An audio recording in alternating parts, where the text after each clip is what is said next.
আসসালামু আলাইকুম প্রিয় দর্শক, অন্য মঞ্চে আলোচনায় আপনাদের সকলকে আমন্ত্রণ জানাচ্ছি। বাংলাদেশের সাবেক প্রধানমন্ত্রী শেখ হাসিনা দিল্লিতে আছেন 1 বছর 11 মাস হতে চলল। এরই মধ্যে তিনি একাধিকবার সাক্ষাৎকারে বলেছিলেন তিনি শিগগিরই বাংলাদেশে ফিরবেন। কখনো কখনো বলেছেন মাথা উঁচু করে ফিরবেন, কিন্তু প্রায় 2 বছর পর তিনি প্রথমবারের মতো নিজেই নিজের দেশে ফেরার সময়সীমা উল্লেখ করেছেন। ভারতীয় সংবাদ মাধ্যম এনডিটিভিকে দেয়া একটি ইমেল সাক্ষাৎকারে তিনি প্রথমবারের মতো বলেছেন চলতি বছর মানে 2026 সালের মধ্যেই তিনি বাংলাদেশে ফিরবেন। এনডিটিভি বলছে, ফাঁসির রায় আর দলের কার্যক্রমের উপর নিষেধাজ্ঞা থাকা সত্ত্বেও শেখ হাসিনা মার্কিন জেনারেল ডগলাস ম্যাকআর্থারের মতোই অবিচল। দর্শক, শেখ হাসিনা যখনই দেশে ফেরার কথা বলেছেন তখন রাজনৈতিক মহলে প্রশ্ন উঠেছে মৃত্যুদণ্ড সহ তার বিরুদ্ধে শয়ে শয়ে মামলা থাকা, বাংলাদেশ সরকার নির্বাহী আদেশে দলের কার্যক্রম নিষিদ্ধ থাকা, এসবের মধ্যে কিভাবে সম্ভব তার দেশে ফেরা, বিশেষ করে যদি বর্তমান ক্ষমতাসীন বিএনপি সরকার না চায়। এমন পরিস্থিতিতে শেখ হাসিনা যেভাবে টাইম ফ্রেম ঘোষণা করলেন তার আগে রাজনৈতিক পরিসরে গুঞ্জন চলছিল তাহলে কি তলে তলে কোনো গোপন সমঝোতা হয়েছে, সেটিও এনডিটিভিকে দেয়া সাক্ষাৎকারে বাংলাদেশের সাবেক এই প্রধানমন্ত্রী একেবারেই উড়িয়ে দিয়েছেন। আবার দিল্লির ভাষ্য অনুযায়ী তিনি যেহেতু ভারত সরকারের অতিথি হিসেবে দেশটিতে আছেন, তাই এ বিষয়ে বাংলাদেশ ও ভারতের মধ্যকার আলোচনা না হলে কি তিনি দেশে ফিরতে পারবেন, এমন আলোচনাও আছে। প্রশ্ন হচ্ছে, এমন পরিস্থিতিতে ঠিক কিভাবে এবং কোন প্রক্রিয়ায় আওয়ামী লীগ সভানেত্রী এই বছরের মধ্যে দেশে ফেরার স্পষ্ট ঘোষণা দিলেন। বিস্তারিত জানতে চলুন যাওয়া যাক বিশ্লেষণে।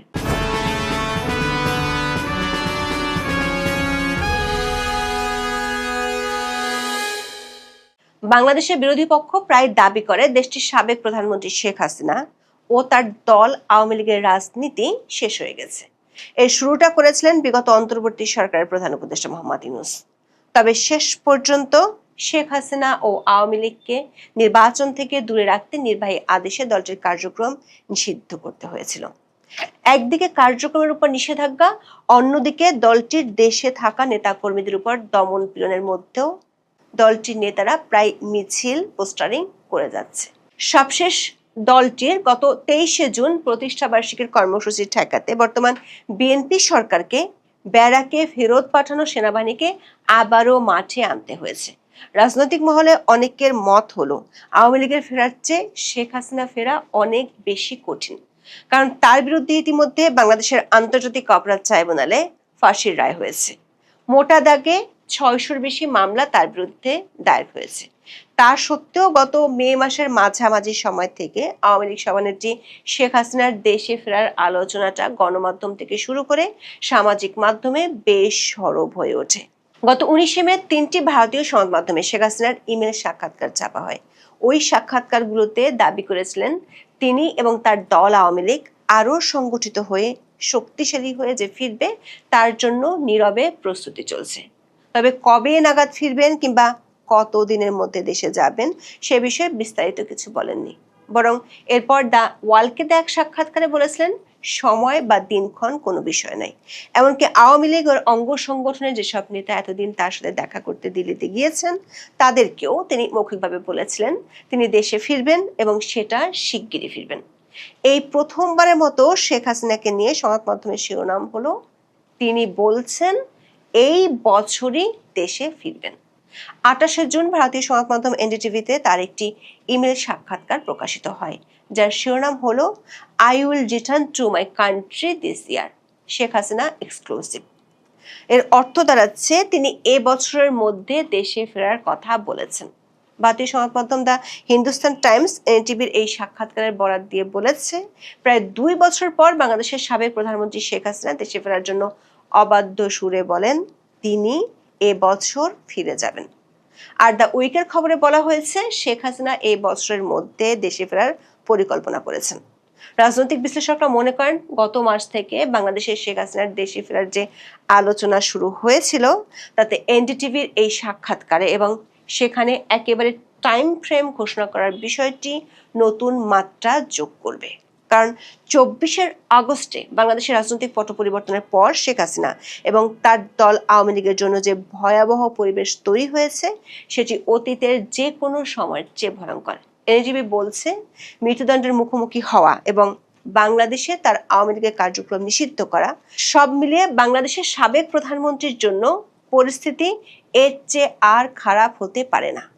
রিপোর্টটিতে বলা হয়েছে এমন ভয়াবহ পরিস্থিতি সত্ত্বেও তিনি অবিচল আছেন, ঠিক আমেরিকান জেনারেল ডগলাস ম্যাকআর্থারের মতো। প্রশ্ন হলো, এনডিটিভি কেন শেখ হাসিনার পরিস্থিতি ও তার বক্তব্যকে মার্কিন জেনারেলের সাথে তুলনা করছে?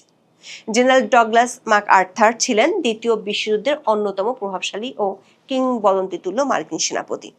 দ্বিতীয় বিশ্বযুদ্ধের সময় 1942 সালে জাপানি বাহিনীর তীব্র আক্রমণের মুখে ম্যাকআর্থার ফিলিপাইন থেকে পিছু হটতে বাধ্য হন। কিন্তু রণে ভঙ্গ দেওয়ার সময় তিনি বিশ্বখ্যাত একটি উক্তি করেছিলেন, বলেছিলেন, আই শ্যাল রিটার্ন, মানে আমি ফিরে আসবই। ম্যাকআর্থার তার কথা রেখেছিলেন। দীর্ঘ 2 বছর পর 1944 সালে সমস্ত বাধা বিপত্তি পেরিয়ে তিনি বিশাল সৈন্যদল নিয়ে ফিলিপাইনে ফিরে আসেন এবং ফিলিপাইনকে জাপানিদের হাত থেকে মুক্ত করেন। চরম পরাজয়ের মুহূর্তেও ম্যাকআর্থারের এই ফিরে আসা এবং জয়ের প্রতি যে অবিচল আত্মবিশ্বাস ছিল, সেটি থেকে বলা হয় ডগলাস ম্যাকআর্থারের মতো অবিচল। এতদিন শেখ হাসিনা যেভাবে বলেছিলেন মাথা উঁচু করে ফিরবেন, শিগগিরই দেশে ফিরবেন, এনডিটিভি বলছে শেখ হাসিনা এই বছরের মধ্যে ভারত থেকে বাংলাদেশে যাওয়ার কথা বলেছেন ইমেল সাক্ষাৎকারে। এনডিটিভির পক্ষ থেকে শেখ হাসিনার কাছে প্রথম প্রশ্ন ছিল, আপনার বিরুদ্ধে মৃত্যুদণ্ডের রায় আছে, এমন প্রেক্ষাপটে আপনার দেশে ফেরার এই ঘোষণা কতটা বাস্তবসম্মত? উত্তরে বাংলাদেশের সাবেক প্রধানমন্ত্রী বলেছেন, দেশে ফেরা তার ব্যক্তিগত উচ্চ আকাঙ্ক্ষার বিষয় নয়, বরং বাংলাদেশের মানুষের রাজনৈতিক অধিকার, গণতন্ত্র, আইনের শাসন ও মুক্তিযুদ্ধের চেতনা পুনঃপ্রতিষ্ঠার সঙ্গে জড়িত। শেখ হাসিনা দাবি করেন তার বিরুদ্ধে দেওয়ার রায় বিচার নয়, বরং রাজনৈতিক উদ্দেশ্য প্রণীত একটি প্রক্রিয়ার অংশ। তিনি বলেন, বিচার ব্যবস্থাকে রাজনৈতিক প্রতিশোধের হাতিয়ার হিসেবে ব্যবহার করা হচ্ছে। আওয়ামী লীগকে নেতৃত্ব শূন্য করার চেষ্টা চলছে। আওয়ামী লীগকে নেতৃত্বহীন করার জন্য বিচার বিভাগকে রাজনৈতিক প্রতিহিংসার হাতিয়ারে পরিণত করা হয়েছে। এর আগেও এ ধরনের চেষ্টা করা হয়েছে, তারা তখন ব্যর্থ হয়েছে এবং তারা আবার ব্যর্থ হবে বলে মনে করেন শেখ হাসিনা। তিনি এ প্রসঙ্গে 15 ও 21 আগস্টের কথা তুলে ধরেন। এনডিটিভি প্রশ্ন রেখেছিল, মৃত্যুদণ্ডের রায়ের পাশাপাশি বাংলাদেশ সরকার নির্বাহী আদেশে আওয়ামী লীগের কার্যক্রম নিষিদ্ধ করে রেখেছে, যদিও দলটি গত কয়েক মাস ধরে জোরে সোরে মিছিল করে যাচ্ছে। আবার দলটির নেতাকর্মীদের বিরুদ্ধে হাজার হাজার মামলা আছে, কিন্তু এমন পরিস্থিতিতে অদূর ভবিষ্যতে তার দলের জন্য রাজনৈতিক পুনরুদ্ধার কতটুকু সম্ভব? উত্তরে শেখ হাসিনা বলেছেন, আওয়ামী লীগের রাজনৈতিক পুনরুদ্ধার কোনো সরকার অনুগ্রহের উপর নির্ভর করে না, এটা নির্ভর করছে জনগণের উপর। তিনি বলেছেন, অবৈধ নিষেধাজ্ঞার মাধ্যমে তারা হয়তো আওয়ামী লীগকে মঞ্চস্থ নির্বাচন থেকে দূরে রেখেছিল, তারা হয়তো দলীয় কার্যালয় বন্ধ করে দিয়েছে, তারা সাময়িকভাবে রাজনৈতিক কর্মকাণ্ড দমন করতে পারে, কিন্তু তারা জনগণের হৃদয় থেকে আওয়ামী লীগকে মুছে ফেলতে পারেনি। যে কারণে আওয়ামী লীগ ইতিমধ্যে আবার জেগে উঠতে শুরু করেছে। এই জেগে ওঠার নজির হিসেবে শেখ হাসিনা বলছেন, বাংলাদেশের আইন শৃঙ্খলা রক্ষাকারী বাহিনীর এত নির্যাতনের পরও প্রতিদিনই সারা দেশের বিভিন্ন জেলা, উপজেলা, ইউনিয়ন ও এলাকায় আওয়ামী লীগের সমর্থনে মিছিল হচ্ছে। আওয়ামী লীগের কর্মী ও সমর্থকদের পাশাপাশি সাধারণ মানুষ স্বতঃস্ফূর্তভাবে এসব মিছিলে যোগ দিচ্ছেন বলে তিনি দাবি করেছেন। বলেছেন, মায়েরা তাদের সন্তানদের পাশে দাঁড়িয়ে তাদের সাহস ও সমর্থন দিচ্ছেন, এগুলো আওয়ামী লীগ আবার উত্থানের লক্ষণ।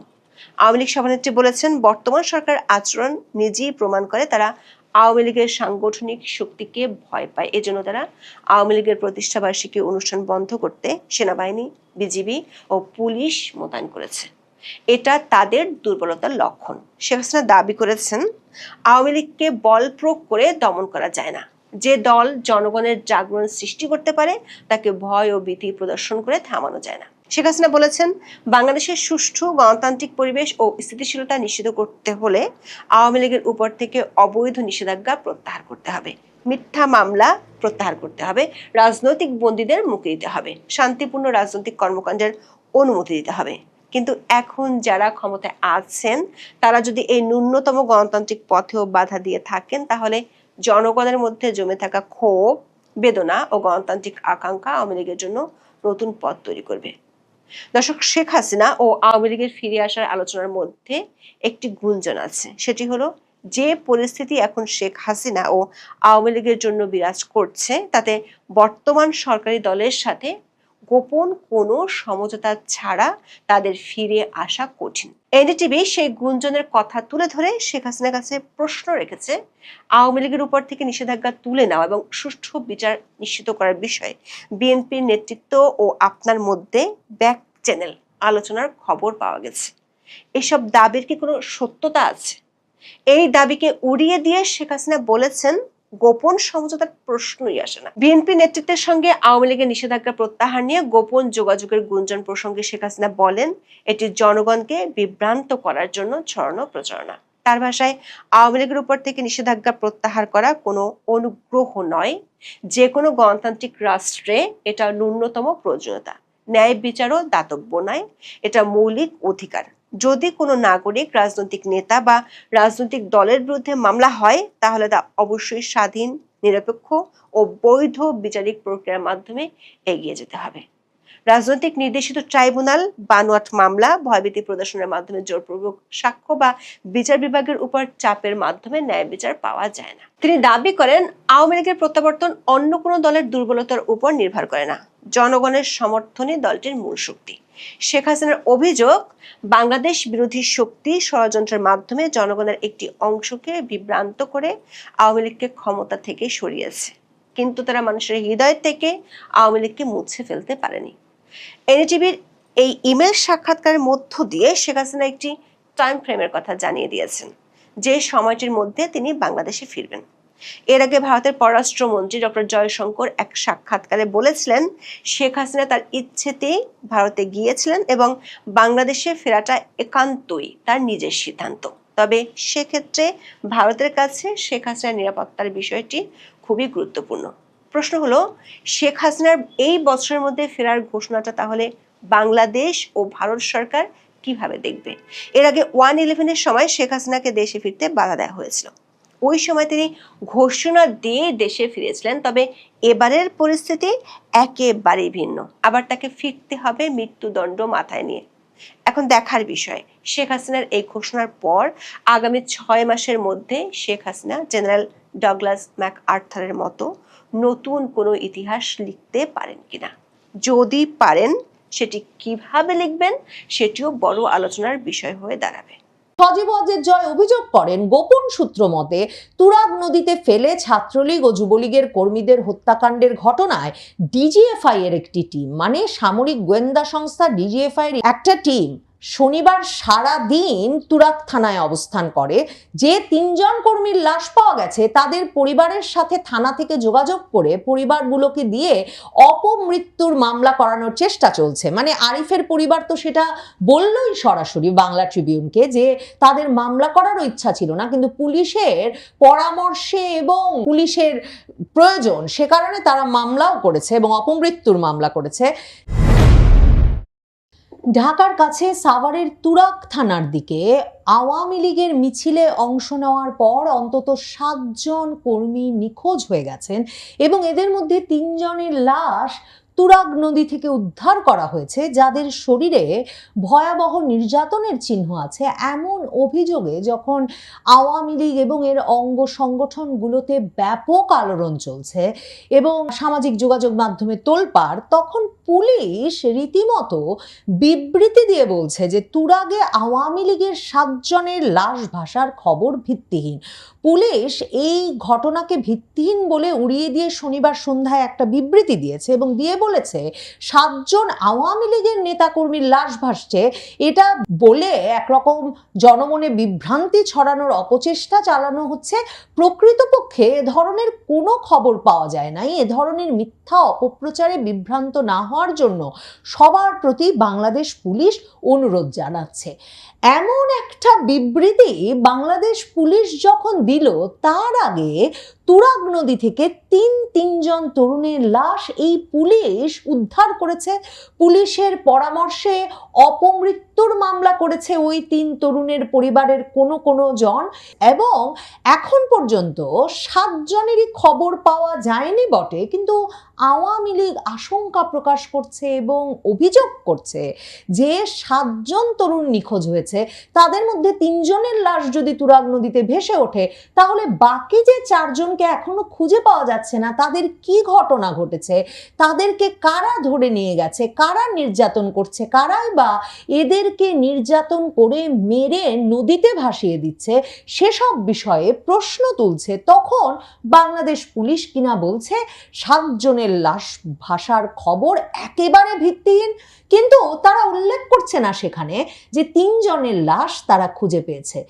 আরও যে একটা উদ্বেগজনক পরিস্থিতি, পুলিশের এই বিবৃতিটা যেমন সন্দেহজনক, রহস্যজনক, কিংবা একে সরাসরি একটা মিথ্যা বিবৃতি বলা যেতে পারে, ঠিক তেমনি গুরুত্বপূর্ণ লক্ষ্য করা যে পুলিশ যে 3 জনের লাশ উদ্ধার করেছে, যে 3 তরুণের, তাদের পরিবারগুলো একটা ভীত সন্ত্রস্ত আচরণ করছে সংবাদ মাধ্যম, সাংবাদিকেরা তাদের সঙ্গে যোগাযোগ করতে গেলে। মানে একটা বড় ধরনের চাপে, আতঙ্কে, আশঙ্কায় যে পরিবারগুলো পড়ে গেছে, এবং সম্ভবত পুলিশ, আইন শৃঙ্খলা রক্ষাকারী বাহিনী, কিংবা এমন খবরও যে পাওয়া যাচ্ছে যে গোয়েন্দা সংস্থাগুলো ওই অঞ্চলে এই পরিবারগুলোর উপর এই ঘটনা ধামাচাপা দিতে এমন চাপ সৃষ্টি করছে যে পরিবারগুলো সাংবাদিকদের সঙ্গে কথা বলতে রাজি হচ্ছে না। এবং বাংলা ট্রিবিউন যে 3 জনের লাশ উদ্ধার করা হয়েছে তাদের পরিবারের কাছে যাওয়ার পর অন্তত 2 জন যে আওয়ামী লীগের রাজনীতির সঙ্গে জড়িত সে বিষয়ে তাদের কাছে স্বজনেরা স্বীকারও করেছেন। তাহলে 3 জনের লাশ পাওয়া গেছে, আওয়ামী লীগ বলছে 7 জন নিখোঁজ। 2 জনের পরিবার বলছে যে এই 2 তরুণ আওয়ামী লীগ রাজনীতির সঙ্গে জড়িত ছিল। এদের মধ্যে একজনের ফেসবুক অ্যাকাউন্টে রীতিমতো আওয়ামী লীগের মিছিলের ভিডিও পাওয়া গেছে। আর পুলিশ বলছে যাদের লাশ ভেসে উঠেছে তারা আওয়ামী লীগের, এই খবর নাকি একেবারে ভিত্তিহীন। বাংলা ট্রিবিউন এবং প্রথম আলো তুরাগ নদ থেকে 2 দিনে 3 জনের যে লাশ উদ্ধার পরিচয় নিয়ে যা জানা গেল এমন খবর করেছে ওই পরিবারগুলোর কাছে গিয়ে। এবং প্রথম আলো বলছে যে ঢাকার তুরাগ থানার রানাভোলা এলাকার বাসিন্দা 17 বছর বয়সী মোহাম্মদ সুমন 22 জুন বাসা থেকে বের হওয়ার পর থেকেই নিখোঁজ ছিলেন, এবং শুক্রবার তুরাগ নদ থেকে তার অর্ধগলিত মরদেহ উদ্ধার করে আশুলিয়া থানা পুলিশ। দেখুন, পুলিশই কিন্তু উদ্ধার করেছে। এবং তার বাসায় গিয়ে দেখা যায় এই 17 বছরের তরুণ কিশোর সুমনের বাড়িতে গিয়ে দেখা যায় 2 কক্ষের একটি বাসার এক কক্ষে সুমনের বাবা, মা, বোন সবাই বসে আছেন। ছেলেকে হারিয়ে বাবা মা বাকরুদ্ধ, কথা বলতে গেলেও চুপ করে থাকেন তারা। সুমন 22 তারিখ থেকেই নিখোঁজ ছিল কিনা এমন প্রশ্নের তারা কোনো উত্তর দেন না। আত্মীয় স্বজনরা কোনো কিছু জিজ্ঞেস করতে নিষেধ করেন, অনুরোধ করেন। নিখোঁজ ছিল এতটুকু উত্তর দিয়ে তারা জানান শুক্রবার খবর পেয়ে তারা লাশ নিয়ে এসেছেন। মোবাইল থেকে সুমনের সব ছবি ডিলিট করে দেওয়া হয়েছে, বাসায় থাকা সব ছবি ছিঁড়ে ফেলা হয়েছে, সুমনের মোবাইল ভেঙে ফেলা হয়েছে। সন্তান হারানোয় মানসিক যন্ত্রণা বাড়বে তাই কোনো স্মৃতি রাখা হয়নি।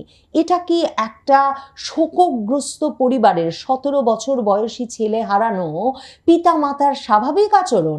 কিংবা এই যে 17 বছরের ছেলে হারানো বাবা মা সকল ছবি, মোবাইল সব ভেঙে ফেলছেন, সেটা কি স্বাভাবিক? নাকি যেই সুস্থ সবল কিশোর মাত্র বেরিয়ে গেলেন বাসা থেকে আর 2 দিন পরে তার অর্ধগলিত লাশ উদ্ধার হলো, বাবা মার এখন বারবার তার ছবিগুলো ঘুরিয়ে ফিরিয়ে দেখার কথা? তার মানে এই পরিবারটার উপর কি এমন আতঙ্ক, এমন আশঙ্কা, এমন ভয় সৃষ্টি করা হয়েছে যে তাদের পুত্র আওয়ামী লীগের মিছিলে গিয়েছিল এবং সেই অপরাধে তাকে পিটিয়ে মেরে নির্যাতন করে তুরাগ নদীতে লাশ ভাসিয়ে দেওয়া হয়েছে। এখন তারা যদি আবার বলে যে আওয়ামী লীগের মিছিলে যাওয়ার অপরাধে এমন নিষ্ঠুরতার শিকার হয়েছেন তাদের পুত্র, তাহলে তাদেরকে ভয়াবহ নির্যাতন এবং একরকমের প্রতিহিংসার শিকার হতে হবে। সে ভয়ে কি বাবা মা এমন আচরণ করছেন?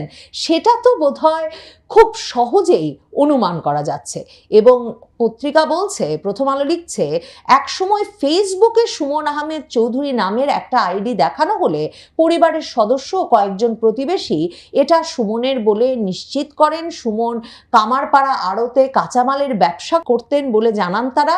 এবং ফেসবুক আইডি পর্যালোচনা করে দেখা যায়, প্রথম আলো বলছে 6 দিন আগে সর্বশেষ আওয়ামী লীগের প্রতিষ্ঠা বার্ষিকী উপলক্ষে একটা শোভাযাত্রার ভিডিও আপলোড করা হয়েছে। এছাড়া বিভিন্ন সময় দলীয় কার্যক্রমের ভিডিও আপলোড করা হয়েছে।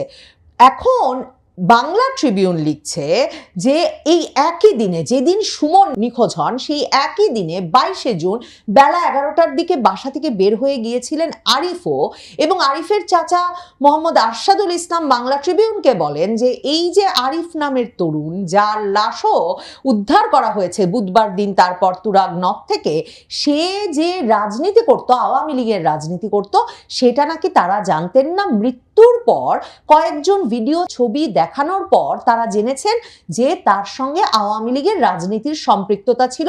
আমরা জানি না কিভাবে মারা গেছে, মানে আরিফের পরিবারও ভয় আতঙ্কগ্রস্ত। তারা বলছেন আমরা জানি না কিভাবে মারা গেছে, সাঁতারও ভালো পারতো না আরিফ, লাশ উদ্ধারের পর তাই আমরা মামলাও করতে চাইনি, থানা পুলিশের একটা নিয়মের মধ্য দিয়ে যেতে হয়, তাই মামলা করেছেন তারা, এবং বৃহস্পতিবার গ্রামের বাড়ি গিয়ে তারা দাফন করে ফেলেছেন। মানে এখন আওয়ামী লীগের মিছিলের জন্য বেরিয়ে ছেলেগুলো আর ফেরেনি।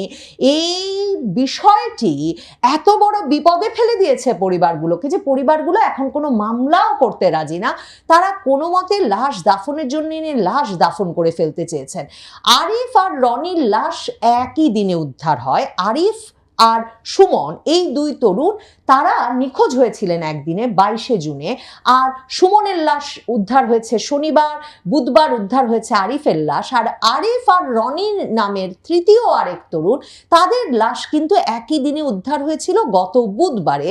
24শে জুন সকালে এই আরিফের সঙ্গে একই দিনে দুপুরে দিয়াবাড়ি ঘাটে কয়েকজন একসঙ্গে গোসলের সময় রনি মোল্লা নামে একজন ডুবে যায়। এখন বাংলা ট্রিবিউন জানাচ্ছে সুমন আর আরিফ যেমন একই দিনে 22শে জুন বেরিয়ে গিয়েছিল এবং 22শে জুন তারা উধাও হয়ে যাওয়ার পরে তাদের তুরাগ নদে লাশ পাওয়া গেল, ঠিক তেমনি ভাবে আরিফের লাশ যেমন 24শে জুন উদ্ধার করা হয়েছে, একই দিনে আরেক তরুণ রনি মোল্লার লাশও কিন্তু উদ্ধার করা হয়েছে।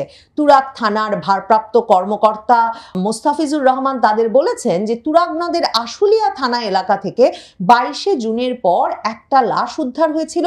ওই দিন মিছিল হয়েছিল, বেশ কিছু আসামি গ্রেফতারও হয়েছিল, সবই হয়েছে আশুলিয়া থানা এলাকায়, তবে কারো মৃত্যুর কথা আমার জানা নাই।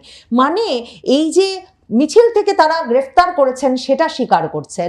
22শে জুনের পর তিনজন তরুণের লাশ ওই তুরাগ নদে পাওয়া গেছে, সেটা পুলিশের বিভিন্ন থানার খবরে জানা যাচ্ছে, কিন্তু পুলিশ এ ধরনের কোনো মৃত্যুকে আওয়ামী লীগ কর্মীদের মৃত্যু বলে মানতে চাইছে না। ফেসবুকের যে প্রচারণা, এটাকে গুজব বলছে পুলিশ।